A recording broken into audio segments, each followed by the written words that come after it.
Besar tak besar tempat ni dekat belakang saya tu tempat orang nak registration, orang nak register. So semalam kita dah register dah. Jadi kalau kita dah register dah semalam, which is hari ni kita boleh terus lalu je, tak payah register dah. Ya. Haha. Lepas. Alhamdulillah. Sekarang ni kita nak menuju ke area D. Besar tak besar tempat ni guys, Canton Fair atau China Import and Export Exhibition Center ni. Besar tak besar dia, daripada A ke D tu 2 stesen metro ataupun 2 stesen LRT lah. Kereta api tu dia ada 2 stesen.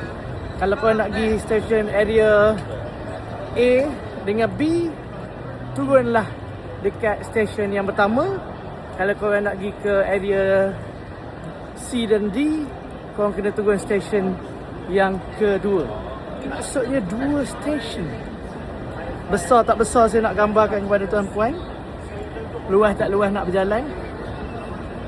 2 stesen daripada antara area ke area. Ada stesen LRT lah. Walaupun stesen dia tak jauh, boleh je kita nak jalan kaki. Umpama Imbi dan Bukit Bintang, tapi tetap besar kan. Jadi hari ni kita nak habiskan area D, yang mana semalam dalam area D ada 8 hall, tapi kita sempat habiskan 2 hall sahaja satu hari semalam. Jadi hari ni kita harap 6 hall lagi kita akan habiskan dalam masa hari ni. Dan insya-Allah hari esok sebelum kita balik, kita boleh jelajah area-area lain yang kita minat. Tapi apa orang panggil, Canton Fair ni 5 hari. Cumanya kita je duduk dekat sini 3 hari. Kita terpaksa balik dulu sebab kita ada nak ke satu lokasi lain lagi.